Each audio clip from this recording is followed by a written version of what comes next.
Now, what's your role on set? So I'm the producer. Uh-huh. I don't hold a camera. I maintain the space for everyone and make sure catering shows up and the vegan, that Max gets his vegan entree, and that everything's kind of going on time, that this hole is douched, and that, you know, everyone's... Gotta get those holes douched. It's very important, very important. You have a clipboard, be like, let's see, this hole's been douched, hole's been... Wait, hold on, we're missing a douche, Lady Red. Please run down to Rite Aid. I found it. Yeah, it's a spreadsheet, and it actually has a column for clean butts. Yeah, and you check it off, like, because you gotta be ready. Yeah, we film 3 videos a day, so there's like, you know, we don't have time to wait for your water to run clear. You're right. I like you with your producer hat on. Yeah. We do not have time for you to have your water run clear. Is catering here? So, and I think people's perception of like what a porn set looks like, if it is even porn that we're creating, it's definitely naked and sexy and explicit. Right. But that's a whole nother question. I think they think it's this like free for all, and like that it's this wild, crazy like orgy, and really like for these models to be as vulnerable as we're asking them to be, you really need to make sure that everyone feels safe and that there's very clear boundaries. So like me as a producer, like I'm not fucking models and like people aren't walking around with like their dicks hanging out. It's a very professional setting, and it's a setting where everyone feels very safe. Yeah. Now, is your audience sending you lots of things being like, Davey, when is your moment? Because you've been very open about your own sexual experiences, your sexual life. You're known to post a sexy photo or 1,000 of them. Is there a demand from the audience for you to get in front of the camera? And would you ever consider it? They ask it, yeah. I was in one video in a non-naked capacity because they needed feet, and I have a big foot fetish. Okay. And someone needed feet to suck, and it was very early on, and I was like, yeah, let's do this. And what I came to realize is that, you know, when you're signing the checks for the people that are involved, it's probably important to like maintain those boundaries. So there won't be a Davey Wavey porn film, but so. But there's plenty of other sexy gentlemen of all types for you to enjoy at Himeros TV. Yeah, and you know what? Like, I'm not an expert. I'm learning along with the audience, and the models that we work with are so much better on camera. We did a video that was released 2 weeks ago, and it was called "Worship Me." Oh my God, it was so hot. So there's a model that's sitting in the chair, and then there's another model at his feet, and the idea is to really worship your lover as the god that they are.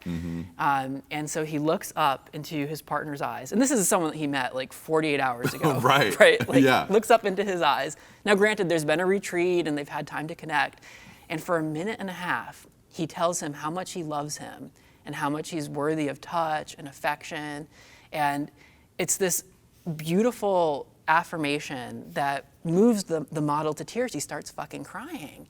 And you think, like, if you put yourself in his shoes, at least if I put myself in his shoes, it's so much easier for me to look in the mirror and tell myself that I'm a piece of shit than it is to receive that kind of love and affection from someone.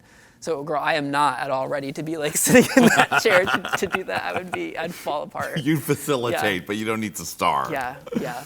All right, well, now it's time to learn a little more about Davey from the past. Oh, God. Oh, God. And if you at home want to learn more about Qween TV, then you have to follow us on all social media. That's Facebook, Instagram, Twitter, Black People Meet, Farmers Only, Witches.com. Any other ones, Lady Red? And People Who Love Chicken. .org. All right, Davey, hold my hand for a second here. We're going to go back into the time machine here. Oh, here we go. Oh, Davey, look at us. We're so fresh, so young. We're so youthful. Why do I still have a hairy beard? We're in Rhode Island. Oh, there's little Davey. He's running. Oh, his parents are very strict. What were you like as a kid? I mean, I was kind of like this. I was a really flamboyant young gay boy living in a conservative like town in Rhode Island to a Catholic family. And like, there's really, when you're this gay, there's really no way to hide it. And yet I went to Catholic all boys high school. I went to Catholic college. I mean, I was just like a glutton for punishment. I couldn't get enough of it. Like, Now, tell me how I'm wrong. You were, I mean, I know from listening to your podcast that you were having online boyfriends when you were like 14. Yeah. So you were out to yourself. Yeah. But then you still decided to let me go get somewhere where they really don't appreciate my homosexuality. Yeah, where they hate me almost as much as I hate myself. Yeah. My first boyfriend, I was 13, and it was an internet boyfriend. I mean, it was a different world. Oh, of course, yeah. Yeah, a zillion years ago. And he was in New Jersey, and we like finally met up when I was 17. I mean, it was just so... That is a long and winding road to meeting. Girl, yeah, but when you're in small town, like Rhode Island, like you just cling on to like whatever hope you've got. I bet. Yeah, it was scary. It was... but I'm grateful for all that experience because I don't think I'd be doing this or excited about doing any of this if I hadn't gone through it. Right. So what age did you actually come out to your family? I was 17 when I came out to my family, and they sent me to our Catholic priest. Yeah. And like, he that's was a like, good idea. "All right, kid, this is it." Yeah. What was that like? What happened? Like to send your underage, newly out, like gay son to a Catholic priest. Yeah, like in that time, it was clear what had been going on. Yeah, like this isn't the 1800s. Yeah, exactly. Yeah. So what was the question? Well, what happened when you went and sat down there? The priest told my parents, my only concern is that he's too comfortable with his sexuality, that he's not open to changing. And I mean, and again, that was the mindset. And for some people, it still is. But I was 17 and I had 17 years to come to terms with who I was. I wasn't gonna carry that anymore. And once I was out and once I went off to college, that was it. And I didn't realize what a burden it was that I was carrying. The mask, like how much energy that takes to try to be something that you're not. Yeah. And I even think about that now in my work. Like I get to be the same with you that I am at home, that I am in my professional life.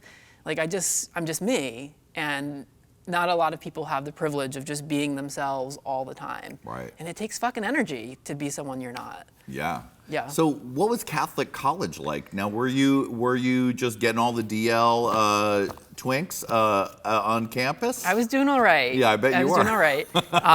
Yeah. Ooh, if you want the tea. So. Well, I do. Here's what happened. We actually sued the university because it was a Catholic school, and they had a non-discrimination policy that included sexual orientation. And yet they wouldn't recognize the gay-straight alliance that we tried to create to support other gay kids on campus, because there's all sorts of shit that was going on. People writing faggot on doors and threatening text messages, whatever. So we sued the university. They tried to fire me from being a resident assistant. It was this whole big to-do. Anyway, one of the faculty members that spoke out against us was a gay man. The school had all their gay employees come out to say how we were like jeopardizing the lives of students on campus and blah, blah. Their souls were gonna burn in hell. Wow. In the same way that like if you're accused of being racist, maybe you hire like a black attorney, so like, oh look, I'm not racist, my attorney's black. So that was the school's approach. Like, let's have all the gay faculty come out against this group. That's twisted in itself, too. In and of itself, yeah. So one of the guys, I still remember his name. I won't say it, but he approached us afterwards and he said, secretly, I agree with you guys. I hope you don't think that I'm a hypocrite because, I just publicly have to speak out against you. And we were all like, I mean, literally, you defined hypocrisy. Yeah. So years later, my senior year, he reached out to my ex-boyfriend and invited him to a sex party. Wow. And he did it through his fucking work email. Oh my God. Yeah, it was like so dumb. Wow. Yeah, and so it was a login for this website, and there were pictures of him like eating like whipped cream off porn stars' assholes. And it's like, girl, you don't get to have this both ways. Like, you can't make it harder for gay kids on campus and then delight in the pleasure of having gay sex with them. Like, what the fuck? You should be denied. All the pussy. Oh all the pussy. Yeah, exactly. Vaginas only. .org, Lady Red. So we screenshotted all the pictures. Ooh. Because I was an RA, I had access to the board of regents, the board of directors, the president's email address, and we sent all these rim job pictures and everything. Click. A week later, I walked. Davey Wavey giving you Shade. That's the revenge I like to hear. God, yeah. So you said a week later you walked what? I graduated, and that was that. And they fired him a year later when he was caught having sex with a student. That was when he crossed the line, apparently. Yes. If you're going to go against your own people, we know other weird things are going on as well. So maybe don't be such a mess. Boop. Now, we all know you as for your tight body and your big tits, but you've gone through your own body struggles. Yeah. You talked about on your podcast, your mom used to sort of make jokes about your weight when you were younger. Talk to me about that a little bit. You are going to make me cry. Oh, okay, so you're right. I think anyone who works out as obsessively as I do probably went through some sort of trauma to get there. And when I was a kid growing up, like I was a fat kid, and everyone wanted me to know that. My family wanted me to know it. They made fun of me. The kids at school made fun of me. Everyone made fun of me. And you know, while I would want to say I started working out because I wanted to be healthy, right. We're gay. We know what the reason why we all started Let's working just be out real. for was. Because I fucking hated myself, and I wanted to look like the Abercrombie and Fitch models that I was seeing at the mall, and so that's why I started exercising and started losing weight. Now there have been other benefits, obviously, than transforming your body, but like when I look in the mirror today, what I still see is that fat kid. He still shows up and probably will until I someday make peace with him. Right. But how does one do that? Let me take notes. Well, girl, if I did, I would have done. Yeah, I don't know. Yeah, I mean, I think we're all on this path to learning how to love ourselves. Maybe that's what our journey here is on this planet, to learn how to love ourselves. And I don't think it's a destination, but and I'm certainly not there yet. But it's a journey. It really is, and we as gay men are, have the most body dysmorphia, have the most self-hatred of how you look, because you really are trying to be something. Even when you get there, you don't always feel like you're there. Yeah, and do you know that gay men hate their bodies more than even straight women do? That we're actually we literally take the cake. We've done it. We're number one. Yeah. Woo. That's hardcore. It's serious. Yeah. Yeah. I think it's because, obviously, I think men are pigs in general, gay, straight, whatever. We're very visual people. And if you're a straight guy and you're attracted to big tits, you're not going to look in the mirror and say, well, I need these on myself. Right, yeah. But if you're gay and you big pecs, and then you look in the mirror and you see that you don't have that, you're going to beat yourself up because of that. So, yeah, it's a tough gay world out there. Yeah, we are the most critical on ourselves. Yeah.